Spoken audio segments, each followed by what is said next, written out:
माता की वंदे वंदे। इस हमारे तथा क्षेत्र के हमारे सभी पूज्य लोगों, सम्मानित लोगों, प्रिय नौजवान साथियों, प्रिय बच्चों, बंधुओं, मानवीय जीवन में सेवा का अवसर तो परमात्मा देता है, लेकिन उस सेवा के अवसर को धन्य करने का सौभाग्य कभी कभी और किसी किसी को मिलता है। मैं तो ये नहीं समझ पाता कि यह सौभाग्य भगवान किसको कितना देगा, कब देगा, लेकिन यह अनुभव मैं करता हूँ कि जो मन की कल्पना उठती है कहीं न कहीं से परमात्मा उसको पूरा करता है। भारतीय राजनीति में 70 वर्ष लगभग हो चुके हैं। मैं जब बैरिया से बाई रोड जाता हूँ लखनऊ, तो मन ही मन विचार करता हूँ तो देखता हूँ कि यदि उत्तर प्रदेश में सबसे कोई पिछड़ा इलाका है तो बलिया, और बलिया में भी बैरिया, बलिया में बैरिया। मैं देखता हूँ, मुझे दुख होता है कि आखिर 70 वर्षों में मोदी ने गुजरात बना लिया, अमेठी में इंदिरा जी ने बना दिया, इलाहाबाद में बहुगुणा जी ने बना दिया, अन्य क्षेत्रों में जो व्यक्तित्व वाले नेता हुए अपने हिसाब से अपने क्षेत्र को चमकाने का प्रयास किया। 4 लाइन 2 लाइन तमाम सुंदर सड़कें पुल बन गए, लेकिन यहाँ क्यों नहीं बना? तो मेरे मन में उत्तर अपने ही आप यही आता है कि हमारे यहाँ के नेताओं ने, परमात्मा ने बड़ा तो जरूर बनाया, लेकिन बड़ा सोच उनको नहीं दिया, अपने परिवार तक सोच दिया। इसलिए अपने क्षेत्र की ये दशा अभी तक बनी रह गई। मुझे 3.5 वर्ष विधायक बने हुए हो गया। हमारे इसमें तमाम बंधु ऐसे होंगे जो हमको वोट नहीं दिए होंगे, कल भी नहीं देंगे, हो सकता है कल भी नहीं। ये कोई विषय नहीं। राजा और साधु, संत, राजा और समाजसेवी को कभी भी जीत हार और अपने राजनीतिक भविष्य की चिंता नहीं करनी चाहिए। चिंता तो केवल यदि करनी चाहिए तो समाज में अपने रहने वाले गरीब लोगों का, कमजोर लोगों का, पीड़ित लोगों का करना चाहिए कि हम कैसे उनकी मदद कर पाएंगे, हम उनके जीवन स्तर को कैसे सुधार पाएंगे। राजनीति में अच्छा बुरा आता जाता, जीत हार भी लगा रहता है, कोई निश्चय नहीं। लेकिन परमात्मा ने जो अवसर दिया है उसको सार्थक मैं कैसे कर सकता हूँ, इसका चिंतन यदि करता है आदमी तो परमात्मा सफलता देता है। मैं 3.5 वर्षों में मन में ये हमेशा बात रहती थी कि हमारे गरीब लड़के पॉलिटेक्निक करने के लिए चले जाते हैं सब, कोई गाजियाबाद तो कोई अमेठी तो कोई बलिया, कम से कम बलिया। तो कभी भी यदि भगवान अवसर दिशा देगा तो इस पर प्रयास करूंगा। अब विधायक बनने के बाद दर्जनों बार पूज्य महाराज जी के यहाँ मैं आग्रह किया, इतना आग्रह किया, अंत में कहे कि पॉलिटेक्निक कॉलेज क्या करोगे, कट्टा का फैक्ट्री बनवा लो। हम कहें कि कट्टा का फैक्ट्री आपसे बनवाएंगे, वो तो बनता ही है, अभी बनवाना पड़ेगा, वो तो बन ही जाता है। आपको जो बनवाना है वही बनवा लीजिए, मेरे ऊपर कृपा होगी। कह के चलिए एप्लीकेशन ले, वहीं मैं पैड निकाला, लिखा। 14 विद्यालय मिला था पॉलिटेक्निक का, 15वां हमारा भी उसी में जुड़ गया, मुख्यमंत्री घोषणा मिल गई। मुझे आसान हुआ मेरे भाइयों कि धनवान तो अपने बेटों को कहीं भी बेच कर पढ़ा लेगा, इंजीनियर बना लेगा, लेकिन एक खेत में काम करने वाला, एक भैंस का दूध बेच करके अपना पेट चलाने वाला यदि चाहेगा कि बेटे को हम पॉलिटेक्निक करा लें तो उसके लिए संभव नहीं। लेकिन यदि 17 तारीख के बाद मेरा राजकीय पॉलिटेक्निक तैयार हो जाता है तो 1 वर्ष बाद मेरे दतहा का कोई खुरपी से घर करके गाय पोसने वाला भी चाहेगा तो अपने बेटे को पॉलिटेक्निक पढ़ाई करवा लेगा। घर पर लड़का साइकिल से जाएगा, पढ़ के आ जाएगा, और भगवान चाहेगा तो एक सम्मानित जीवन जीने की परिस्थिति उसके जीवन में बन जाएगी। तो मेरे भाइयों, मेरे जीवन का ये सपना था जिसको भगवान ने पूरा किया। उतना ही नहीं, आप लोगों को जानकर और बेहद खुशी होगी। आज मैं खुशी का समाचार ही सुनाने आप सबको आया कि बलिया मुख्यालय को छोड़कर के कहीं भी जिले में राजकीय विज्ञान वर्ग का डिग्री कॉलेज नहीं, इसमें बीएससी और एमएससी की पढ़ाई हो सके। लेकिन आप सबके दुआ से, आप सबके कृपा से, आप सबके सद्भाव से मैंने राजकीय महाविद्यालय विज्ञान वर्ग संवर्षा में बनवाना प्रारंभ कर दिया। आप कल्पना कीजिए कि देखिए बोल 10 मिनट बाद तो बीएससी एमएससी की डिग्री भी लड़का घर पर बैठ करके कर लेगा, उसका सबसे परोक्ष से लाभ क्या होगा आप लोगों को भी एहसास नहीं होगा। आज बीएचयू क्यों है? इसलिए है कि वहां शिक्षा का विशालतम वातावरण है। पटना लोग कहते हैं, लेकिन यदि वही सुविधा बैरिया में मिलेगा तो कल का बैरिया भी किसी बीएचयू से कम नहीं। ये टैलेंट क्षेत्र है, गंगा तीरी क्षेत्र है, घाघरा तीरी क्षेत्र है। यहाँ पर दूध दही की नदी बहती है, लड़के सात्विक होते हैं, सब मन मिजाज बिल्कुल पवित्र होता है। यदि वातावरण दे दिया जाए तो मेरा भरोसा है, मेरा मन कहता है कि हर साल कम से कम 100-200 लड़के तो एयरफोर्स और नेवी का टेस्ट पास करेंगे और भारत माता की जय बोल करके भारत माता की सेवा करेंगे बिना पैसे का। क्योंकि बीएससी में जो लड़का पढ़ेगा तो उसको अलग से तैयारी नहीं करना पड़ेगा, वो तो अपने कोर्स की तैयारी करने में ही एयरफोर्स और नेवी का टेस्ट निकाल लेगा। यही वजह होता है कि बनारस में पटना वाले सब ज्यादा निकाल लेते हैं। तो भगवान ने ऐसा मेरे भाइयों अवसर दिया है। आप सबसे मैं आग्रह करने के लिए ज्यादा पूछना करके कि एक मांगलिक अवसर है। यदि बेटे की शादी में उत्सव मनाते हैं, आप बेटी की शादी के बारात की तैयारी में उत्सव मनाते हैं, तो हजारों नौजवान जो एक सुंदर जीवन अपना बना करके अपना जीवन व्यतीत करेंगे, उस बनाने के मांगलिक बेला पर भी हम सबका उपस्थित होना आवश्यक है। आप सबको मैं निमंत्रित करने के लिए आया।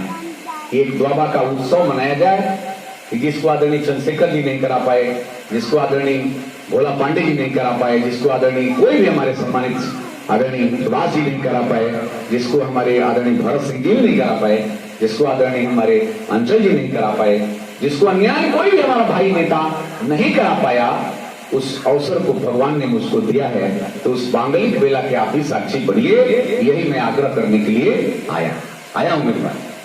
वही नहीं, कोई भी ऐसा क्षेत्र नहीं। बताओ मेरे भाइयों पूज्य लोगों, जो हमारे श्रेष्ठ लोग हो, मन में विचार करके बताना। जब से मैं विधायक बना हूं इस ग्रामांचल में किसी गरीब की भैंस खुली है?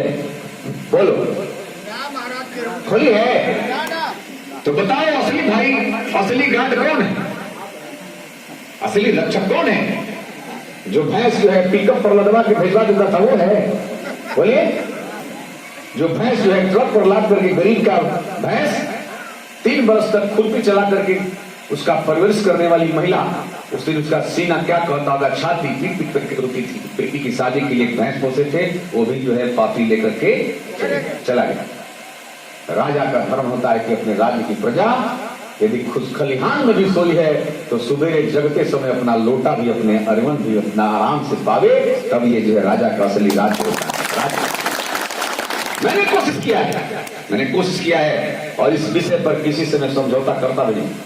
हमारा खास से खास भी कोई व्यक्ति क्यों न होगा, यदि किसी बेटी की प्रतिष्ठा को लूटने की कोशिश करेगा तो बलिया की जेल की दीवार उसका स्वागत करेगी, कोई दूसरा बचाने वाला नहीं होगा, कोई नहीं होगा। मैं कतई छोड़ने वाला नहीं, कतई छोड़ने वाला नहीं। रोज तुम्हें मेरी बेटी होगी तो मेरी बेटी है। आज प्रजातांत्रिक मुखिया जनता ने मुझे बनाया है तो मेरा धर्म है कि द्वाबा की प्रत्येक बेटी मेरी बेटी है, उसकी प्रतिष्ठा मेरी प्रतिष्ठा है, उसका रक्षा करना मेरा धर्म है। और ऐसा उदाहरण प्रस्तुत भी किया हूं। कहीं से भी कोई बेटी वाली प्रकरण आ जाता है, मैं किसी की बात सुनता नहीं। कहीं से भी कोई गरीबों के राशन लूटने वालों का नाम आ जाता है, मैं किसी की बात सुनता नहीं। कहीं खास से खास व्यक्ति होगा हमारे गरीबों का राशन लूटने की कोशिश करेगा तो उसके पीठ पर लात मारूंगा ही, मैं उस पर चूकने वाला नहीं। आप लोग देखते हैं कोई कोटेदार हमसे खुश नहीं रहता है, कोई नहीं रहता है। हमको खुश रहने की जरूरत तो नहीं, मैं तो मन बना के चलता हूं कि बिल्कुल चुनाव यदि भविष्य में भी कभी लड़ना होगा, कभी लड़ना हुआ तो कोटेदारों के दरवाजे पर वोट मांगने नहीं जाऊंगा। देना होगा तो देगा, नहीं देना होगा तो नहीं देगा। यदि 7 जन्म विधायक न बनूं, लेकिन गरीबों के राशन को लूटने वाला यदि हमको चाहेगा कि प्रभावित करके हम राजनीति कर लें तो हमारे बस की बात नहीं, कोई नहीं बता। वही व्यक्ति मेरे भाई नहीं है। यही कि हमारे भाई 10-12 लोग एक बार गए थे हमारे यहाँ कि हमने की जाता नहीं है, 10-7 बार में हमने के भैंस से 200 रुपया लेते रहे। हमारे यहाँ गए थे, मैं उनको जानता भी नहीं। मैं इनको जानता, आप भी थे। मैंने बहुत लोगों को मैं जानता नहीं था। लोग कहते हैं हमको, कहते हैं लोग कि विधायक जी यादव विरोधी हैं। नहीं, मैं इंसान और यादव विरोधी नहीं हूं। मैं हमेशा बेईमान का विरोधी हूं, चोर का विरोधी हूं, चरित्रहीन का विरोधी हूं, लुटेरों का विरोधी हूं, कभी सज्जन और खानदानी व्यक्ति का विरोधी। यदि खानदानी मेरा डोम भी होगा तो मेरा डोम मेरा प्रिय है, उसको जीवन में सम्मान मिलेगा और दरवाजे पर जाएगा तो जो एक पूंजीपति एक कप चाय पिएगा वही मेरा वो मोची वाला भाई भी वही गिलास पानी पिएगा। प्रजातंत्र का इससे सुंदर उदाहरण कहीं देखने को नहीं मिलेगा मेरे भाई। लेकिन यदि हमारा अपना भी है, चोरी करेगा तो उसका विरोध होगा। मेरे जीवन का सपना है, आप लोगों ने विधायक बनाया है, लेकिन ऊपर वाला भी सोचता होगा 10-15 वर्ष बाद वहां की भी यात्रा करना है ना। भले आदमी यहाँ विधायक है, लेकिन उसकी दृष्टि में सब एक है, सब एक है। तो भले यहाँ जवाब कोई हमसे न पूछे, लेकिन जमराज तो जवाब पूछेगा ही कि तूने गरीबों का राशन का पैसा खाया है कि नहीं है। तो हमको कम से कम सुकून होगा कि जमराज मैंने खाया नहीं है, बताओ तुम्हारा रास्ता कौन सा है, उस रास्ते से मैं तुम्हारे धाम को चलता हूं, मुझको कोई डर नहीं। तो मैं उससे डरता हूं मेरे भाइयों। इसलिए मैं आज साहसपूर्वक रहता हूं और जीवन का अंतिम क्षण भी साहसपूर्वक व्यतीत करूंगा। आप सबसे मेरी यही प्रार्थना है, आग्रह है कि इस ऐतिहासिक क्षण में यह एक नई इबारत लिखने हम लोग जा रहे हैं, तो कम से कम उस दिन आप रहेंगे तो अपने जीवन भर अपने बच्चों को बताएंगे कि हम लोग उस दीवार के साक्षी हैं जिस दीवार को सुरेंद्र सिंह ने अपना पहला ईंटा रखा था। तो ये हमारे लिए उत्सव की बात होगी, सुकून की बात होगी, सम्मान की बात होगी। आज आप सबसे यही आग्रह करने के लिए आया था। भाइयों, आप सबसे मैं कहा, सब लोग एक समाज में ऐसा वातावरण आप सब लोग बनाओ, गलत आदमी को गलत कहा जाए, बेईमान को बेईमान कहा जाए, समाज बदल जाए। अपना भी है बेईमान तो उसको बेईमान को देखिए, कल समाज बदल जाए। आज विकृति यही है, पार्टी चलाने वाले लोग भी हमारा आदमी लूट लेगा तो हम उसको कोई पूछने वाले नहीं, फिर समाज कहां बनेगा, नहीं बनेगा। इसलिए आप सबसे यही आग्रह करने के लिए मैं आया था। आदरणीय मंजीत उपाध्याय जी को हृदय से धन्यवाद देता हूं कि मेरे अल्प सूचना में आप सबने श्री उमेश सिंह जी को, श्री भारती जी को, हमारे तलु सिंह जी को और हमारे जब कृष्णा जी को, संतोष जी को, तमाम हमारे अपने सहयोगियों, हेलो प्रधान जी को मैं सबसे अपील करता हूं कि परसों आप लोग यहाँ से जैसे भी हो सके, जो भी सुविधाजनक साधन हो सके उसे आप लोग आइए। 2-3 घंटा रहना है और एक सुरेश बाबा के तपस्वी के इस तपस्या के स्थली पर एक अनवरत चलने वाला, जब तक ये सृष्टि रहेगी तब तक ये विद्यालय रहेगा और उसके आप साक्षी बने रहेंगे। तो आप जरूर आइए। यही कहने के लिए मैं आया था। भारत माता की, भारत माता की वंदे वंदे। धन्यवाद। तो वो दिन 10 बजे से आप लोग चलिएगा यहाँ से। हाँ, जब भी आइएगा हम स्वागत करने के लिए उस दिन तैयार रहेंगे। मेरे जीवन का उत्सव होगा। एक लोग अपना एक कटरा बनाते हैं तो कहते हैं कि हमने अपने जीवन में कटरा बनाया है। हम हजारों नौजवानों के जीवन में चमकाहट लाने के लिए बनाने जा रहा हूँ। तो हमारा सौभाग्य नहीं है? वो गरीब भी लड़का पढ़ेगा तो जरूर एक बार कहेगा कि हमारा नेता ऐसा था कि पॉलिटेक्निक बना कर गया है। ये हमारे जीवन का सुकून होगा। आप लोग जरूर आइए परसों 10 बजे तक और 2 बजे छुट्टी हो जाएगी, ठीक है ना। 2 बजे तक हम लोग छुट्टी दे देंगे। उसके बाद फिर हम लोग मिलते रहेंगे। मेरे आप लोग जानते ही हैं तो कोरोना पीरियड में सब दिक्कतें आ गई हैं, लेकिन मैं कभी भी उसमें भी मैं अपने प्रजातांत्रिक मुखिया का धर्म निर्वाह किया, कभी दरवाजा नहीं छोड़ा। सब नेता जो है एसी कमरा में अपना कमरा में बंद कर दे, लेकिन हम अपना द्वार पर दम घामा में चौकी पर बचले रही।